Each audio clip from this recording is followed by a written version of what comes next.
Hi, welcome back to code together Telugu. So ఈరోజు ఏంటంటే నా గిట్ హబ్ని ఏమంటారు కలెక్షన్ అనమాట. అందరూ ఆ కలెక్షన్ చేస్తే నేనేమో నా ప్రోగ్రామ్ కలెక్షన్ చేస్తున్నాను. ఇదేంటంటే నేను స్టార్టింగ్ ఒక 5 years బ్యాక్ నేను చదువుకున్నప్పుడు చేసిన ప్రోగ్రామ్స్ అనమాట ఇవన్నీ. సో రిపోజిటరీస్ మీకు ఈ లింక్ ఇందులో పెడతా, అక్కడ యూట్యూబ్ డిస్క్రిప్షన్లో పెడతాను. ఇది మీరు చూడండి, ఓకేనా?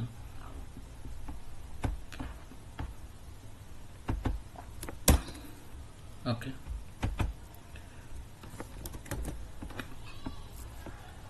దీంట్లో ఏంటంటే మీకు బేసిక్ ప్రోగ్రామ్స్ అన్నీ ఉంటాయి అన్నమాట. ఫర్ ఎగ్జాంపుల్ స్టార్టింగ్ సి, మీరు ఇంకా ఇది ఫస్ట్ టైం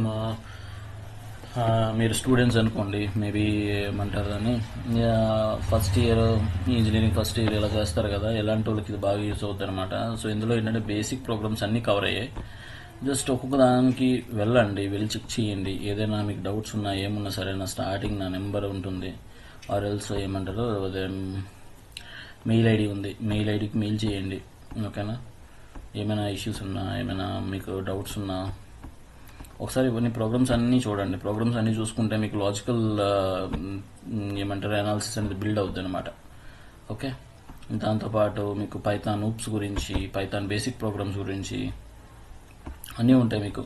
ఇక్కడ మ్యాక్సిమం అన్ని ఊప్స్ కాన్సెప్ట్స్ మీకు ఈజీగా అర్థమయ్యే విధంగా కవర్ చేశానమాట.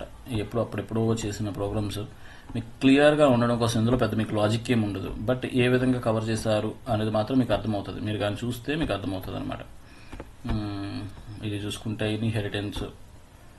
ఓకే, ఇన్హెరిటెన్స్ అంటే ఏంటి, ఆ డెమో క్లియర్గా ప్రతిదానికి జస్ట్ ఎగ్జాంపుల్స్ అనమాట.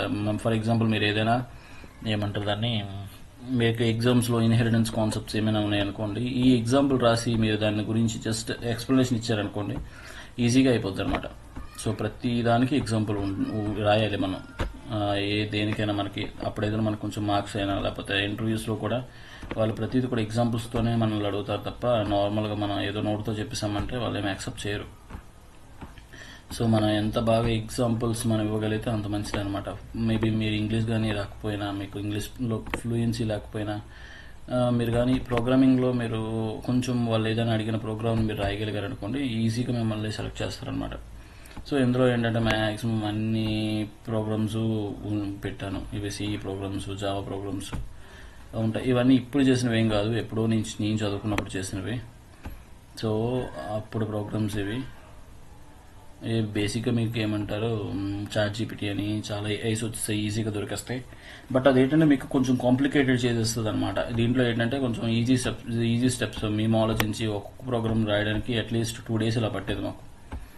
ఎందుకంటే మేమే ఆలోచించి చేసేవాళ్ళం అనమాట. ఓకే, అండ్ దీంతో ఒక పైథాన్ బేసిక్స్ ప్రోగ్రామ్స్ ఒకసారి చూద్దాం. ఎందుకంటే మనం ఇప్పుడు పైథాన్ కదా మన అది. సో ఇందులో ఫిబొనాకీ సిరీస్ అనమాట. ఫిబొనాకీ సిరీస్ అంటే మీకు ఐడియా ఉండే ఉంటుంది.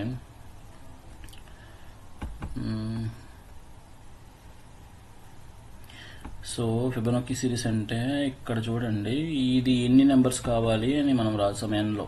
ఓకే, ఏని మనం 0తో ఇనిషియేట్ చేసాం, బీనేమో 1తో ఇనిషియేట్ చేసాం, C equal to A plus B చేస్తున్నాం. సో ఏని బీని కలుపుతున్నాం అంటే 0ని 1ని కలుపుతున్నాం, ఆ 1 ఏమో సికి అసైన్ అయింది. ఓకే, సికి అసైన్ అయింది. ఇక్కడ కౌంట్ ఏమో 2తో మనం స్టార్ట్ చేసాం, ఎందుకంటే ఆల్రెడీ 2 నెంబర్స్ మనం ఇక్కడ పెట్టేసాం కదా, ఏ ఒకటి 2 ఒకటి పెట్టేసాము.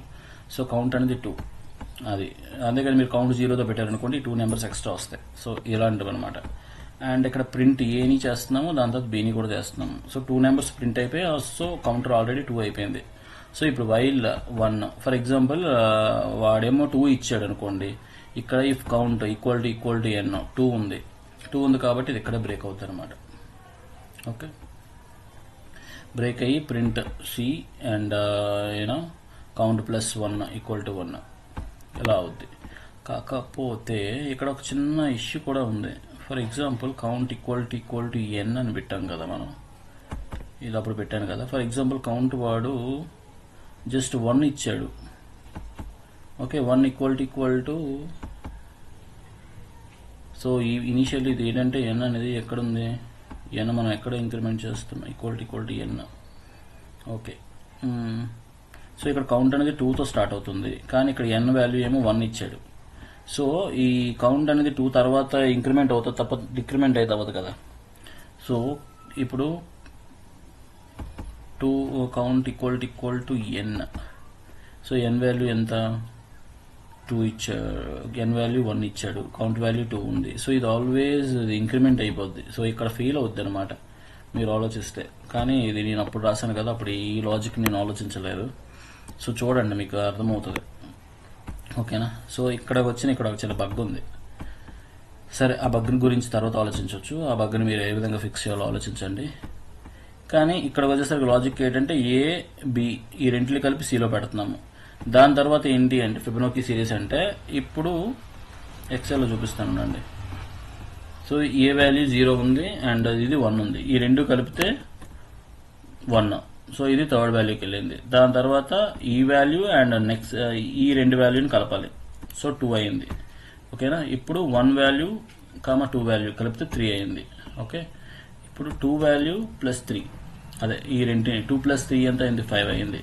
ఇప్పుడు 3 ప్లస్ 5 ఎంత, సో 3 ప్లస్ 5 8 అవుతుంది, ఓకే. 5 ప్లస్ 8 ఎంత, 13 అవుతుంది. 5 ప్లస్ 8 ఎంత, 13. సో 13 ప్లస్ 8 ఎంత అవుతుంది, 21 అవుతుంది అనమాట. ఇలా, ఓకే. మీకు అర్థమైంది కదా. 0 1 కలిపితే 1, ఇప్పుడు ముందు వాల్యూ 1 1. సో ఏం చేస్తున్నాం మనం, ప్రతిసారి స్వాప్ అవుతుంది. సో అదే మనం చేస్తున్నాం ఇక్కడ. So a value 0, b value 1. So c equal a plus b అయిపోయిన తర్వాత ప్రింట్ ఏ చేసేస్తున్నాం, బి చేసేస్తున్నాం. ఇక్కడ ఇది చెక్ చేస్తుంది, కౌంట్ ఈక్వల్ టు 1 అండి. ఇక్కడ చిన్న బగ్ ఉందో చూసుకోండి. ఇప్పుడేమో సి ప్రింట్ అవుద్ది. సిలో ఎంత ఉంది, a plus b. So 0 plus 1 print అయింది అనమాట. ఇప్పుడు కౌంట్ అనేది ఏంటవుద్ది అంటే ఇంక్రిమెంట్ అవుద్ది అనమాట. సో ఇప్పుడు కౌంట్ అనేది 3 అయింది. 3 ఈక్వల్ టు అయినా కాదు, ఇక్కడ లోపలికి వచ్చింది. ఇప్పుడు బి వాల్యూ ఎంత ఉందో ఆ వాల్యూ ఏమో దీనికి వస్తుంది అనమాట. దీనికి బిలో ఎంత ఉంది, 1 ఉంది. 1 ఏమో ఏకి వస్తుంది. సిలో ఎంత ఉంది, సిలో ఉన్న వాల్యూ ఏమో 0 ప్లస్ 1 ఉంది, బికి వస్తుంది. సో 1 ప్లస్ 1 ఎంత, 2 అయింది. సో మళ్ళీ ఇప్పుడు సి ప్రింట్ సి అవుద్ది అనమాట. ఇక్కడ పైన సి ప్రింట్ చేసాము. సో మళ్ళీ ఇది ఇంక్రిమెంట్ అవుద్ది అనమాట. సో ఏ వాల్యూ మళ్ళీ బికి ఏమంటారు, సి వాల్యూ ఏమో బికి, బి వాల్యూ ఏమో ఏకి, ఈ విధంగా మొత్తం అవుతుంది. సో అలా మీకు మిగతా